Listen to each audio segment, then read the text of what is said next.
मां सुनैना जी सीता जी को गोद में बिठाती हैं और गोद में बिठा करके कहती हैं, पोनी पोनी सिया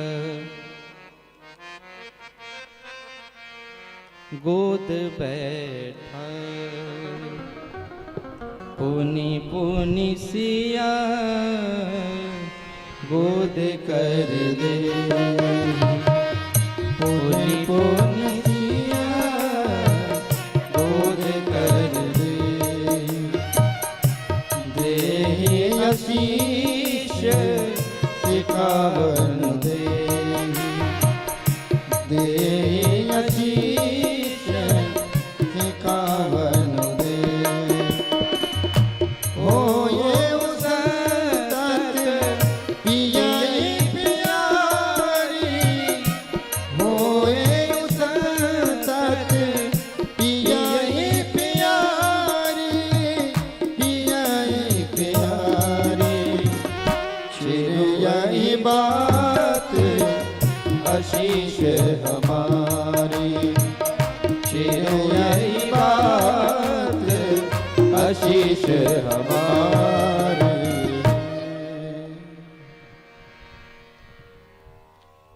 मां सुनैना ने माता सीता को गोद में बिठाया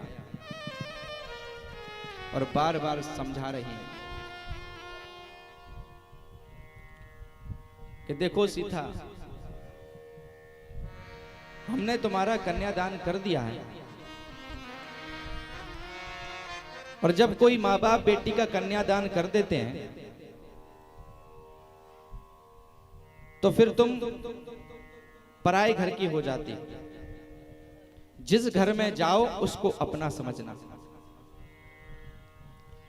अपने पति की सदैव मान मर्यादा का ध्यान रखना। पतिव्रत धारण जो स्त्री होती है, जो पूर्ण पतिव्रत को धारण करके चलती है, तो पतिव्रत की इतनी महिमा बताई गई है कि यदि स्त्री पतिव्रत धर्म से चले तो उसको कोई भी भगवान की पूजा करने की आवश्यकता नहीं होती। केवल अपने पति की ही सेवा करे, उनकी राजी में ही अपनी राजी करे। और माता ने शिक्षा दी कि जो सास ससुर होते हैं, स्त्री के 3 जन्म होते हैं। पहला जन्म जब वो स्वयं जन्मती, और दूसरा जन्म होता है जब उस कन्या का विवाह हो जाता है, और तीसरा जन्म जब होता है जब वह अर्धांगिनी वर के गर्भवती होती, जब उसके संतान होती है, तब उसका तीसरा जन्म होता है।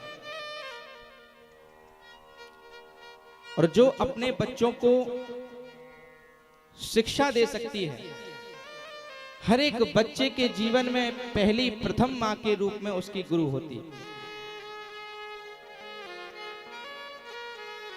सबसे पहले अगर संतान की कोई गुरु होती है तो वो उसकी मां होती है। बड़े बुजुर्ग तो इतना भी कहते थे कि जब आप लड़की को देखने जाओ विवाह के लिए तो पहले उसकी मां का स्वभाव देखना, क्योंकि लड़की हमेशा जो वो पुत्री है वो अपने मां के स्वभाव पर जाती है, और जाए भी क्यों ना, क्योंकि हर एक संतान की प्रथम गुरु उसकी मां ही होती है। बच्चे में गर्भ से संस्कारों की उत्पत्ति होने लगती है। हमारा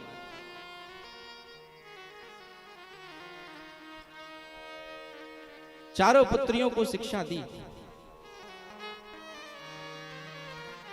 उसी समय दशरथ जी की ओर से जनक जी को संदेश पहुंचा के दशरथ जी अपने अयोध्या नगर को जाना चाहते हैं।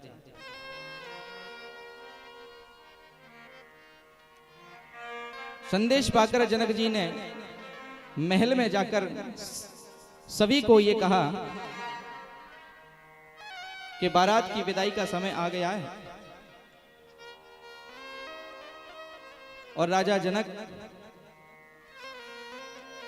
ने सब प्रकार से जो भी उन पे बन पड़ता था उन्हें यथोचित स्वागत करके